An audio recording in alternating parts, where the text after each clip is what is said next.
The Secret Garden by Frances Hodgson Burnett. Chapter 18. Thou Munnot Waste No Time. Of course, Mary did not waken early the next morning. She slept late because she was tired, and when Martha brought her breakfast, she told her that though Colin was quite quiet, he was ill and feverish, as he always was after he had worn himself out with a fit of crying. Mary ate her breakfast slowly as she listened. "He says he wishes thou would please go and see him as soon as thou can," Martha said. "It's queer what a fancy he's took to thee. Thou did give it him last night for sure, didn't thou? Nobody else would have dared to do it. Eh, poor lad, he's been spoiled till salt won't save him. Mother says as the two worst things as can happen to a child is never to have his own way or always to have it. She doesn't know which is the worst. Thou was in a fine temper thyself too. But he says to me when I went into his room, 'Please ask Miss Mary if she'll please come and talk to me.' Think of him saying please. Will you go, miss?" "I'll run and see Dickon first," said Mary. "No, I'll go and see Colin first and tell him. I know what I'll tell him," with a sudden inspiration. She had her hat on when she appeared in Colin's room, and for a second he looked disappointed. He was in bed, and his face was pitifully white, and there were dark circles round his eyes. "I'm glad you came," he said. "My head aches, and I ache all over because I'm so tired. Are you going somewhere?" Mary went and leaned against his bed. "I won't be long," she said. "I'm going to Dickon, but I'll come back. Colin, it's something about the secret garden." His whole face brightened and a little color came into it. "Oh, is it?" he cried out. "I dreamed about it all night. I heard you say something about gray changing into green, and I dreamed I was standing in a place all filled with trembling little green leaves, and there were birds on nests everywhere, and they looked so soft and still. I'll lie and think about it until you come back." In 5 minutes, Mary was with Dickon in their garden. The fox and the crow were with him again, and this time he had brought 2 tame squirrels. "I came over on the pony this morning," he said. "Eh, he is a good little chap. Jump is. I brought these 2 in my pockets. This here one he's called Nut, and this here other one's called Shell." When he said Nut, one squirrel leaped onto his right shoulder, and when he said Shell, the other one leaped onto his left shoulder. When they sat down on the grass, with Captain curled at their feet, Soot solemnly listening on a tree, and Nut and Shell nosing about close to them, it seemed to Mary that it would be scarcely bearable to leave such delightfulness. But when she began to tell her story, somehow the look on Dickon's funny face gradually changed her mind. She could see he felt sorrier for Colin than she did. He looked up at the sky and all about him. "Just listen to them birds. The world seems full of 'em, all whistling and piping," he said.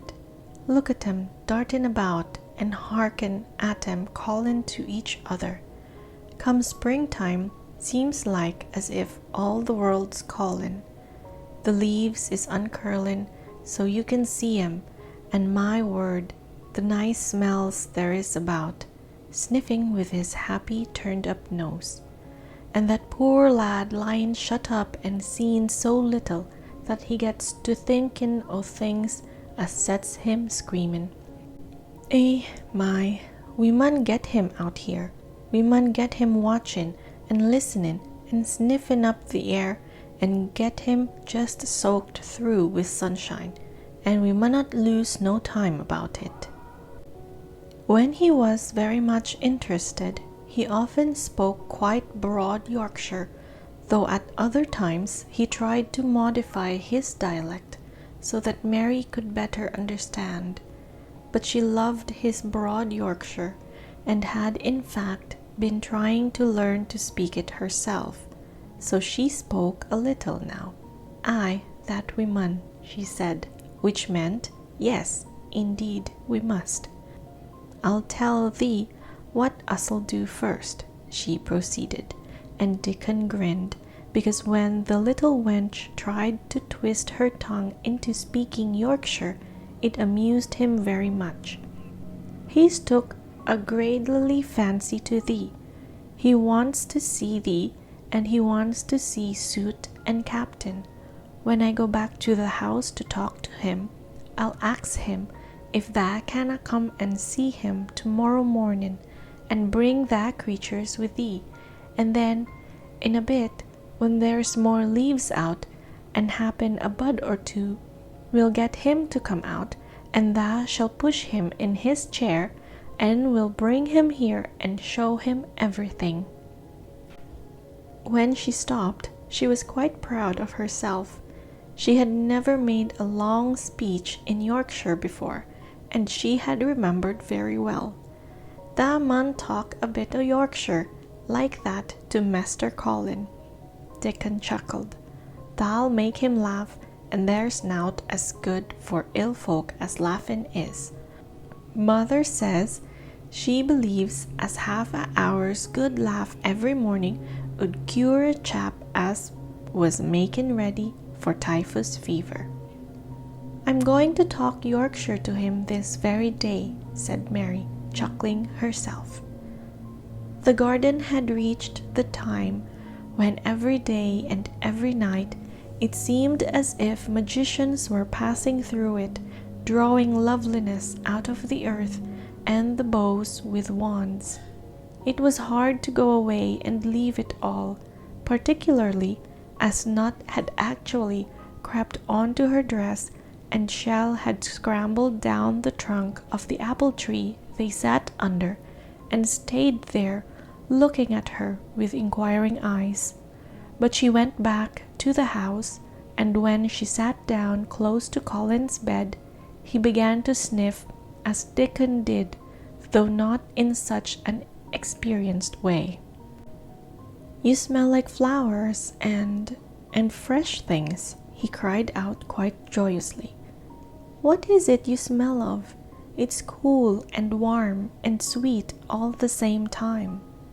"It's the wind from the moor," said Mary. "It comes o' sitting on the grass under a tree with Dickon and wi' Captain and Suit and Nut and Shell. It's the springtime, and out doors and sunshine as smells so greedily." She said it as broadly as she could, and you do not know how broadly Yorkshire sounds until you have heard someone speak it. Colin began to laugh. "What are you doing?" he said. "I've never heard you talk like that before. How funny it sounds." "I'm giving thee a bit of Yorkshire," answered Mary triumphantly. "I cannot talk as greedily as Dickon and Martha can, but tha sees I can shape a bit.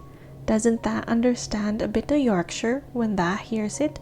And tha a Yorkshire lad thyself, bred and born. Eh, I wonder thou'rt not ashamed of thy face."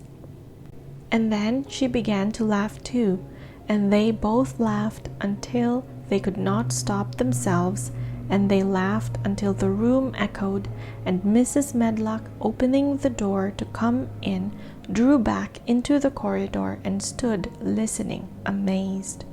"Well, upon my word," she said, speaking rather broad Yorkshire herself, because there was no one to hear her, and she was so astonished.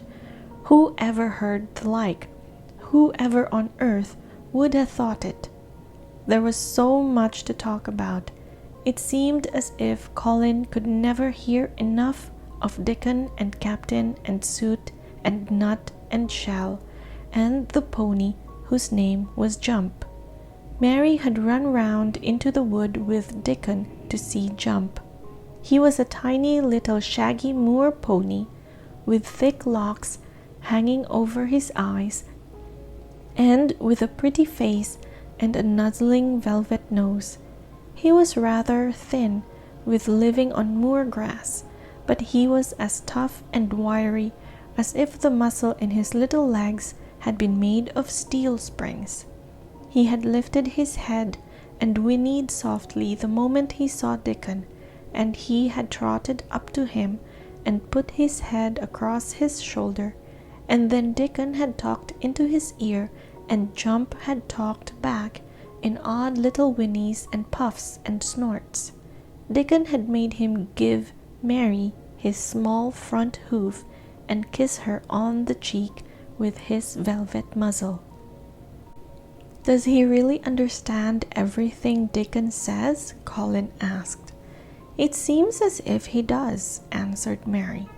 "Dickon says anything will understand if you're friends with it for sure, but you have to be friends for sure." Colin lay quiet a little while, and his strange grey eyes seemed to be staring at the wall, but Mary saw he was thinking. "I wish I was friends with things," he said at last, "but I'm not. I never had anything to be friends with, and I can't bear people." "Can't you bear me?" Mary asked. "Yes, I can," he answered. "It's very funny, but I even like you." "Ben Weatherstaff said I was like him," said Mary. "He said he'd warrant we'd both got the same nasty tempers. I think you are like him too. We are all three alike, you and I and Ben Weatherstaff. He said we were neither of us much to look at, and we were as sour as we looked. But I don't feel as sour as I used to before I knew the Robin and Dickon." "Did you feel as if you hated people?" "Yes," answered Mary without any affectation. "I should have detested you if I had seen you before I saw the Robin and Dickon." Colin put out his thin hand and touched her. "Mary," he said, "I wish I hadn't said what I did about sending Dickon away. I hated you when you said he was like an angel, and I laughed at you. But perhaps he is." "Well, it was rather funny to say it," she admitted frankly, "because his nose does turn up, and he has a big mouth, and his clothes have patches all over them, and he talks broad Yorkshire. But if an angel did come to Yorkshire and live on the moor, if there was a Yorkshire angel, I believe he'd understand the green things and know how to make them grow, and he would know how to talk to the wild creatures as Dickon does, and they'd know he was friends for sure." "I shouldn't mind Dickon looking at me," said Colin. "I want to see him." "I'm glad you said that," answered Mary, because